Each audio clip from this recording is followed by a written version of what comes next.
Né en août 1946, François Piette est un professeur de médecine en gériatrie à l'Université de Paris 6. De 1986 à 2014, puis décide d'entrer dans l'exercice libéral. Cet expert pour la protection juridique au tribunal judiciaire de Paris est aussi auteur de Guide santé des seniors, édition Odile Jacob 2003, en soulignant bien sûr Chevalier de l'Ordre du Mérite.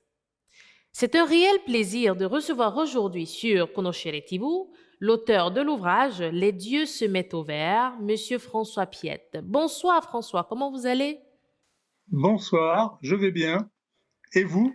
Merci, je vais super. Alors, voilà pour commencer, François, nous aimerions satisfaire notre curiosité en vous demander d'où vous êtes parti l'idée d'écrire. Qu'est-ce qui vous a motivé dans l'écriture?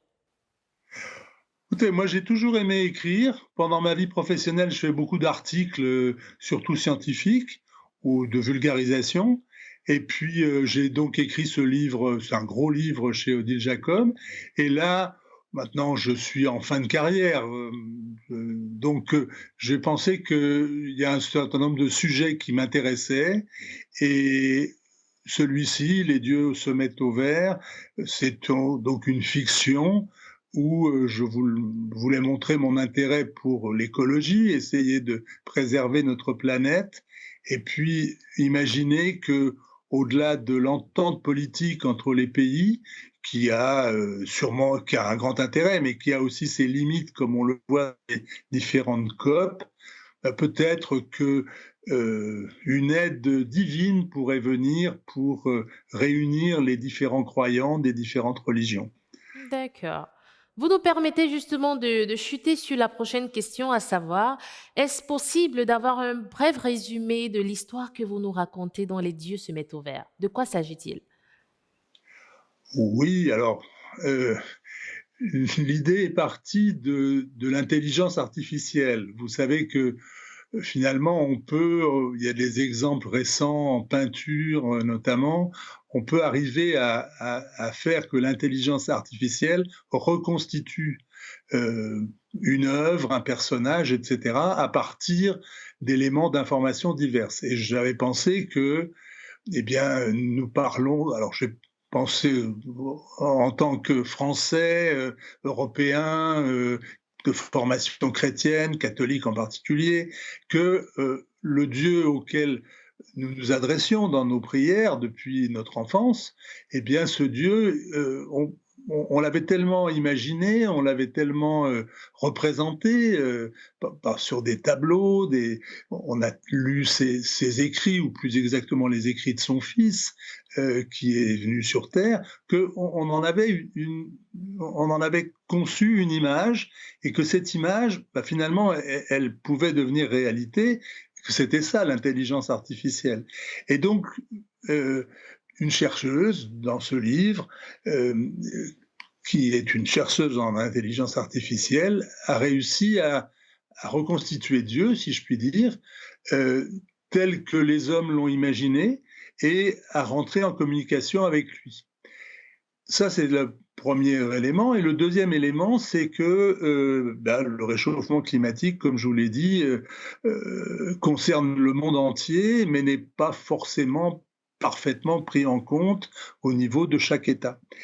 Et donc, elle parle de ses trouvailles au président de la République française, et comme tout bon président de la République française, eh bien, il voudrait exploiter cette idée et finalement valoriser, notamment en organisant une grande conférence à Paris sur le thème Dieu avec qui nous pouvons communiquer, s'intéresse à l'écologie et va pouvoir nous aider. Alors à partir de là, l'idée, c'est que nous, la France, tout seul, on ne peut pas grand-chose. En réunissant les chrétiens du monde entier, ça fait quand même déjà beaucoup de monde, mais ça fait toujours qu'une fraction bien inférieure à 50%.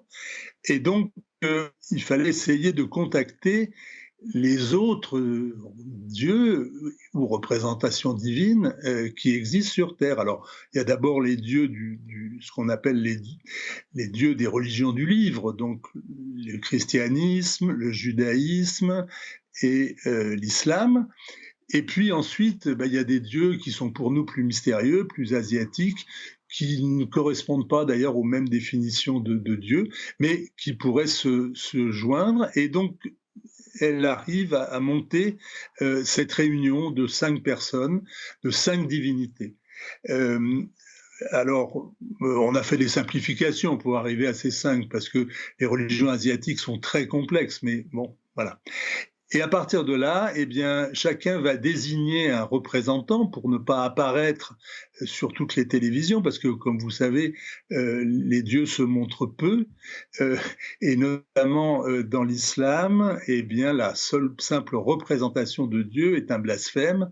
Donc, chacun a un représentant, et ces représentants des dieux vont se réunir à Paris dans un endroit un peu secret pour mûrir leur programme.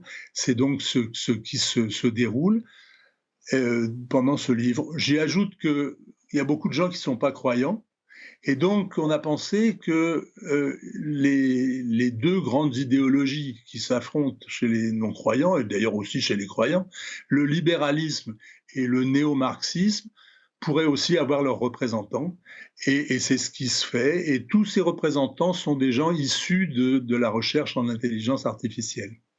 Voilà schématiquement, de leur réunion va sortir une ébauche de programme pour lutter au niveau international contre le réchauffement climatique. D'accord. Merci beaucoup, François. Merci pour ces quelques paroles qui ont su, voilà, éveiller en nous cette envie de vous lire. Et voilà, tout ce que nous pouvons dire maintenant, c'est bonne chance pour la suite, en espérant, pourquoi pas, retrouver votre nom sur d'autres projets, par exemple. Donc, merci beaucoup, Monsieur François Piette, et bonne chance pour la suite. Merci pour votre invitation, peut-être à une autre fois. Au revoir. Au revoir, merci. Les dieux se mettent au vert, une écriture de François Piette, désormais disponible dans les librairies et plateformes digitales, une publication de Europe Livre.